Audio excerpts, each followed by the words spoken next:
May the words of my mouth and the meditation of our hearts be acceptable in your sight, our Lord, our God, and Savior. Amen. Well, it's good to be back here with you. I was over at St. Paul's Wolves for a short amount of time, just enough time to sort of help fill in since they needed a supply pastor. And it was enjoyable getting to worship with those brothers and sisters in Christ. And I know that they definitely appreciate the fact that I was available to come and help them out in their little time with me. So thank you for that. Well, as I was thinking about the sermon this week, I realized that one of the problems that I have in life is I am not always as deliberative as I should be. I'm not always taking enough time to really think about what I'm doing and the consequences of what I'm doing. And what particularly drove this home to me was what I witnessed yesterday on our drying machine. You see, I usually don't help with the laundry very much. It's not one of my household tasks. I take out the garbage, and sometimes I help with the cooking, and I mow the lawn, but usually it's much better in terms of results if Sally does the laundry, because she understands the difference between normal, permanent press, and delicate in ways that I do not. And yesterday, though, there was a need for extra help because we had some friends who were staying with us for about 3 days this week, and we needed extra time to get the laundry done and get all ready for them to come. So I was putting the laundry in the dryer, as instructed, because that's necessary for me. And as I looked at the dryer, I saw on the top of it change that amounted to $3.57.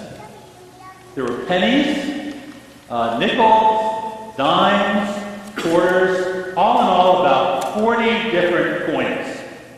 And as I looked at this, I realized that I had not been deliberative enough in terms of a certain responsibility that I have, and that is to empty out the pockets before I put something in the laundry basket.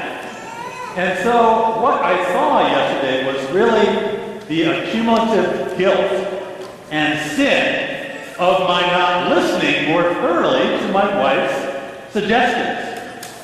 Thankfully, the coins are not as bad as the pens that I've occasionally left in there and have ruined certain pens, or the Kleenex that sort of go in the dryer and spin around and cause all sort of havoc. But I was realizing from this that I'm not deliberative enough.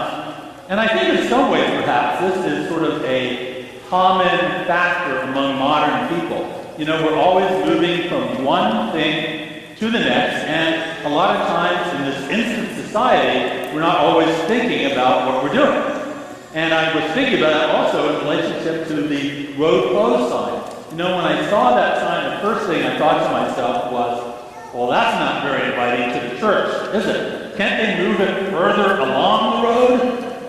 But of course, if they moved it further along the road, it would be harder for people to turn around. There's that intersection up there. It's better that you turn before the road closed sign, that kind of thing. And then when I thought about it further, of course, it's better that the road be closed and people be driving through the wet and the sludge and everything else and get burned or drowned or whatever.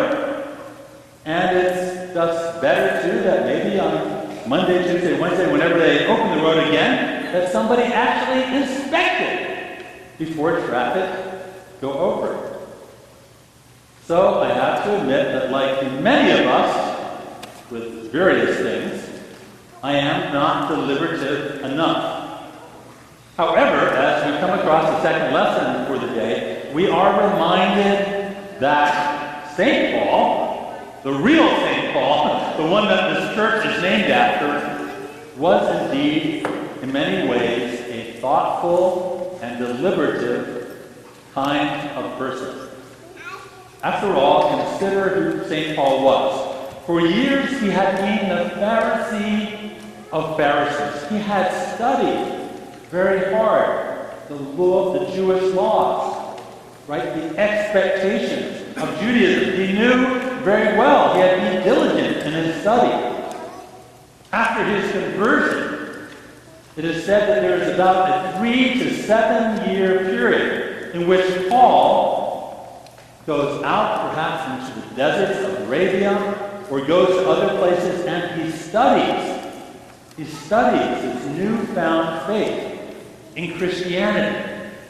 When Paul is called upon to reach out to the Gentiles, to the non-Jews in the world, he very deliberately enters upon missionary journeys. He goes to different locations and he spends the time that is necessary in each spot. If he has to spend more time in one place, as long as he's not persecuted out of there, he will spend the time. Now, when St. Paul is writing to the Ephesians, he is actually in Rome. He's under house arrest a period of about 2 years in his life. And in some ways, even that is a deliberative thing. Paul realized that if he is to have this mission to the whole world, there is no better place to go than Rome, because it is that cosmopolitan city of the Roman Empire. People go in and out of it. And so, even though he may not be able to go to each place of the Roman Empire, by being at Rome, he can influence and preach and help to convert people who will return there after their travels. And so we learn in the letter to the Philippians that St. Paul has an influence over the Praetorian Guard, the elite unit, sort of like the Rangers or something like that, of the Roman army.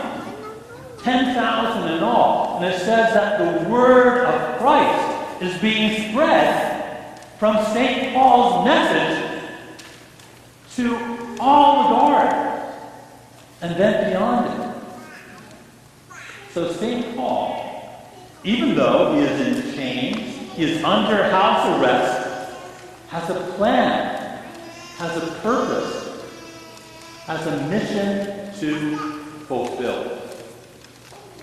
But even more than that, he also has a memory.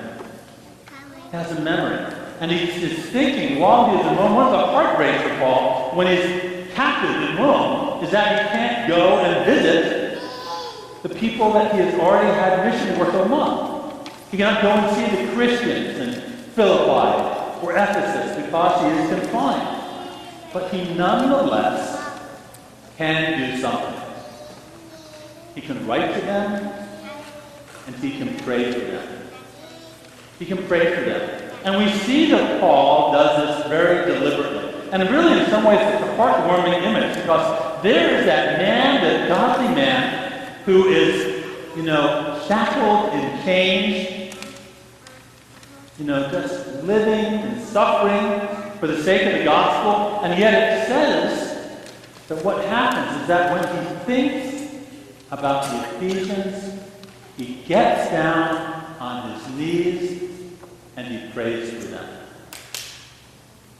What a good witness, in many ways, that is for us. A sense of deliberative prayer. If we are not careful in our modern world, we can kind of adopt the same attitude to prayer that we're tempted to when it comes to many other things in our lives. We can be quick about it. We can be perfunctory about it. We can just sort of get to it without thinking it through. But in kneeling, in humbly bowing himself before God, Paul is truly concentrating on the needs of the Ephesians. And he has good reason to think about them. Because after all, they might suffer the same fate as him. They might find themselves persecuted. They might become overwhelmed with their fears and anxieties. And in so doing, forget about the message that they have received, the gospel of Jesus Christ, that they are in fact given new life, new help, new purpose, new unending joy in Jesus Christ. I'm very thankful that in our church we have kneelers. Now I know that we can't all kneel. Sometimes we have to stand. I understand that, but I'm thankful that we still have kneelers in church. That for all of us, at the beginning of this service, there is that opportunity to bow before the Lord. To remember that when we come here, we come as, in a sense, beggars, as people pleading for the mercy and grace of God, that we come here not as just self-centered individuals, but as people truly in need